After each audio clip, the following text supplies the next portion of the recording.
Hi, this is Larry London. We welcome you to the Voice of America in Washington, D.C. The program is Border Crossings. We were listening to the music of Kina Grannis, who has put out a brand new CD, which I have here in my hand.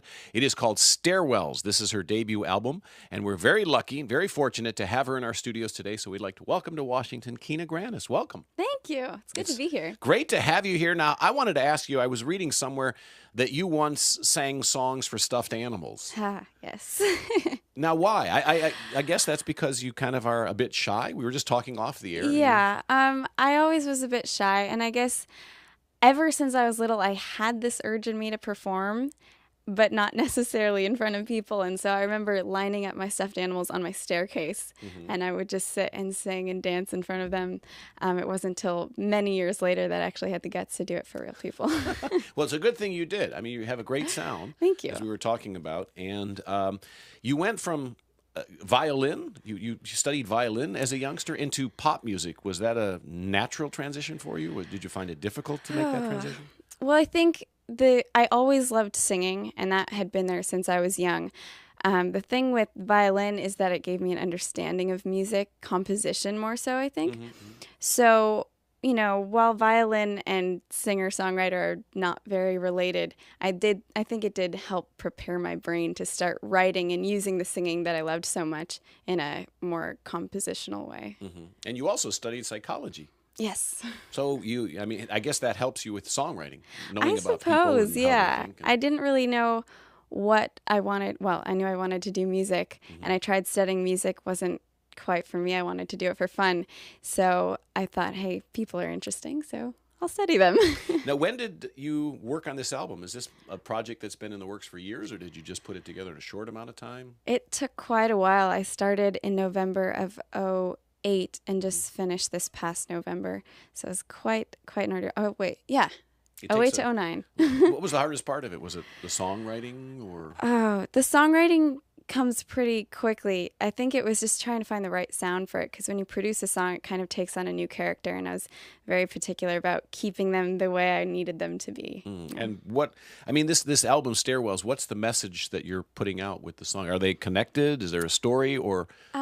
There are a lot of different themes that go throughout the song. Some are happier than others, some are sadder, but I think what I tried to do with all of them is give a feeling of hope. So whether it's happiness or sadness, but seeing, the bright side in things, is trying to find hope in everything. Well, as a young aspiring musician who's got her first CD out, I'm sure you get approached by, younger girls who say, I want to also follow your path. What kind of advice do you usually give them? Two things, really. The first one being to just do it as much as possible, write as much as you can, and sing as much as you can, because, you want to hone in on your craft as much as possible. And the second one being to perform for people as much as possible. As hard as it is in the beginning, you just have to do it and get exposed to people and learn from it and get more comfortable. It's interesting that you mentioned that. I had Colby Calais on the show, and she had suffered from stage fright. That was something that she felt held her back from reaching her potential and really going forward with what she wanted to do. Now, as somebody who is a bit shy, and it sounds like you have a little bit of stage fright, a little fear, what did you do, or what are you doing to help yourself overcome that? It's a difficult thing, but I think the most important thing for me is just knowing the support group that I have is there, knowing that they're loving what I do and that I've helped them. It kind of reminds me to just put away the fear for a moment and just do what I love, because people are responding to that. And just try to ignore that I'm freaked out. Well, it's probably, a fear of failure that I think everybody has. Oh, that. definitely. You get in front of a crowd and you're always thinking on the negative. Oh my God, what if they don't clap? What if they don't like what I'm doing and approve of me and whatever? But definitely. You have nothing to worry about. Absolutely beautiful girl, very talented songwriter. I love your music. Where do you get your inspiration from for these songs? Pretty much everything. A lot of them have to do with my life, but some are stories I've observed or dreams I had or random stories that come to me. So, have you written for other people or just for yourself? I've written. I wrote with David Archuleta and Daniel Bedingfield a few times, and other than that, I've done some co-writing here and there, but nothing too serious. The new single is "Message from Your Heart," and it has been heard or seen by some 100 million people. I understand. Crazy, yeah. 100 million people, 97 million people got a chance to hear that song during the Super Bowl. Yes. which was featured in a commercial, which you earned the opportunity through a contest. What's the story Yes. on that? Well, Doritos put on a contest called Crash the Super Bowl. And basically all you needed to enter was an original song, an original video. And I figured, hey, why not? That's easy. Not thinking anything of it. And then I made top 10. And a few months of crazy voting and YouTubing ensued. And then it happened. And it was probably one of the craziest moments ever. YouTubing, 40 million people checked you out on YouTube from what I read. It was quite overwhelming at first. It happened pretty quickly, but YouTube was an amazing tool and still is for me. Unbelievable. It's helping so many people, you know, getting discovered on YouTube, and the technology today is just amazing. Definitely. Twitter and tweet and Facebook and all kinds of things. You can reach people around the world. Now, you have a very exotic look.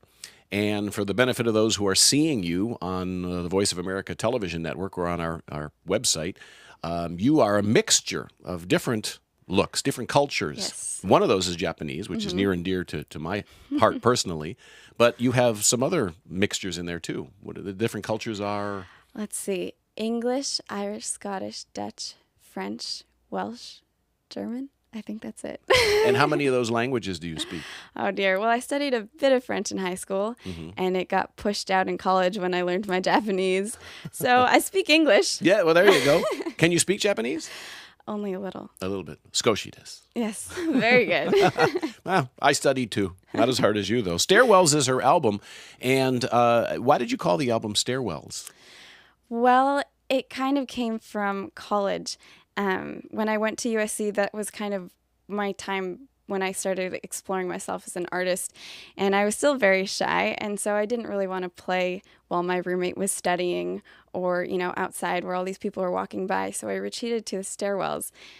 For one, they're really fun to play, and it just sounds awesome. Acoustics. Yeah, amazing acoustics. And secondly, it was just pretty, no one was really going in there. So I went there to write and play, and it kind of is where I grew into an artist. So when I was naming this album, I thought of that and kind of wanted to pay tribute to the place that allowed me to kind of find myself. That's great. That's a great story. Thank you. Now, it's an interesting career choice for someone who is kind of shy. Yeah.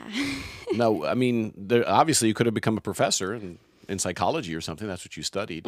But you decided to fight it out and deal with your fears. And what do your parents have to say about this? Are they supportive of the career choice? My parents have been incredibly supportive. I'm sure it helps that I got a college degree. I'm sure that made them feel better. But from the beginning, they've been behind me 100%, and they're actually really involved in what I do. So I'm very, very lucky to have And you them. have other siblings. You have, I think, do. a brother and a sister? Two sisters, Two older sisters? and younger. And are they into music as well? They sing with me when I can get them to my really? shows. Yeah, they're both really talented. They both played violin too, and also are really involved in what I'm doing. So Now, as a songwriter, I'm sure you write many, many songs. You know, there's hundreds of songs. You're always writing songs, typical songwriter. How did you pick the 12 or 13 songs for your debut CD? Because that's an important decision to narrow it down to, 12 or 13 for the very first CD people are going to hear from Kina Grannis. it was hard. Luckily, I had 3 CDs before this that I put out on my own very small scale. So those songs I felt like had already done their thing. And it was mostly my newest songs. So they were the songs that I felt were, best written or closest to my heart at that moment. And I did want to make sure that they kind of felt to get, one thing. So there were a few songs that didn't quite make the cut. But for the most part, it was the songs that at that moment were most relevant to what I was doing. And I often wonder for a young, singer-songwriter, American Idol, has that ever been an option for you? Have you ever thought of, many prominent singers, the lead singer from, I think it was Sugarland or Lady Antebellum, one of those groups, tried out, didn't make it, but look at them now. So I was just curious, a lot of people definitely suggest it. My opinion has always been that I'm really scared of Simon. Well, I guess he's gone now. He's gone, so now you can do it. I know that I'd end up crying at the end of that. But the way that I look at it now is that because of the internet and all of these social media sites that have, allowed me to get out there, I don't feel that I need it. Of course, I'm not at the scale of those people, but I'm doing what I love full time, and I'm growing, and I'm able to do exactly what I want to do without someone trying to shape me. And so I feel really good about that. What do you want to do next? Have you thought about what you're going to follow up your debut CD with? Well, I think just at some point there will be another album. I've got a bunch of songs ready, but I still don't feel like Stairwells has had its complete life, so I'm going to keep getting it out there. It came out in February, right? Mm-hmm. Yeah. So just keep writing, keep touring, and bettering my music, I guess. And you also are very charitable. You have performed for, of all things, a measles. I read somewhere a measles event, but I know you do other foundations and charity organizations. So you do a lot of charity performances. I try to. The ones that are kind of most near and dear to my heart are the Leukemia and Lymphoma Society and the American Heart Association. So I started in high school doing runs and stuff for them, but now that I'm playing too, I try to do that as much as I can. And do you have a website that people can go to if they want to read about you or if they want to buy the new CD? Yes, it's KinaGrannis.com. Kina. Did Mom ever tell you what the origin of the name Kina It's actually made up. It's the first Japanese character of my grandmother's name, Kimiko, and the first character of my mother's Japanese name, which is Naomi. So Kina. Oh, I like that. Tricky. Sugoi! Kina Grannis is our guest. And again, the website? KinaGrannis.com. And spell the last name for everybody. Grannis. Okay, so log on and you can check out all the information about her career and her tour, and also purchase a copy of Stairwells, which is the debut studio CD. You've done some smaller stuff, but this is the first big project for you. And how long is this tour going to last? Well, I think it was 3 weeks in total. I've got about 4 shows left. Wow.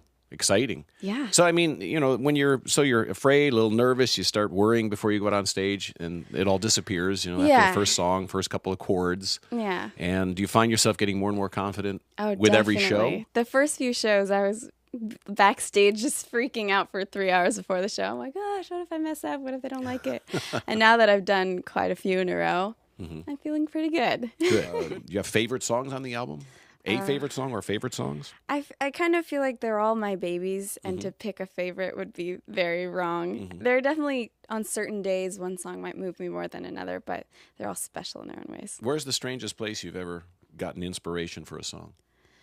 Oh, I've had some pretty weird dreams that I've written about, so that's probably it. And how do you, some songwriters, they call it in on a cell phone, they leave a voice message for themselves with a song, or they have a notepad near their bed. I mean, what's your habit for songwriting? I try to do that when I can, record it into my iPhone or jot it down, except I usually forget to ever look at them when I do that. So if I feel a song coming, I sit down and I write it, or it's not going to happen, And what comes first? Is it the melody or the lyrics? They kind of happen simultaneously for me. I usually start playing something on guitar first, and then I start singing random words, and then I start realizing I'm saying something, and I start thinking about it. But yeah, it kind of happens at the same time. Kina Grannis is with us here on The Voice of America. Your music has appeared on ABC television for General Hospital, on MTV shows, and of course, everybody around the world recognizes the song that you started with from the Super Bowl, the Doritos commercial, which is, that propels you into instant fame. There's a lot of pressure that comes along with that. Everybody says, do the Doritos song. Yeah. And you get a lot of hits on your YouTube and Facebook pages, I'm sure. What can people find you on Facebook? Definitely. Facebook.com/Kina Grannis. Easy enough. Yep. Kina Grannis is out with a new album, Stairwells, and we really appreciate you coming on the show. Thank you so much. And joining us. It's been a pleasure to meet you, and I want you to come back when you're in D.C. for the next Definitely. CD. Please do come back and see us. Thank you very much for watching and for listening to Kina Grannis here on The Voice of America. I'm Larry London. Stay tuned. We'll be back.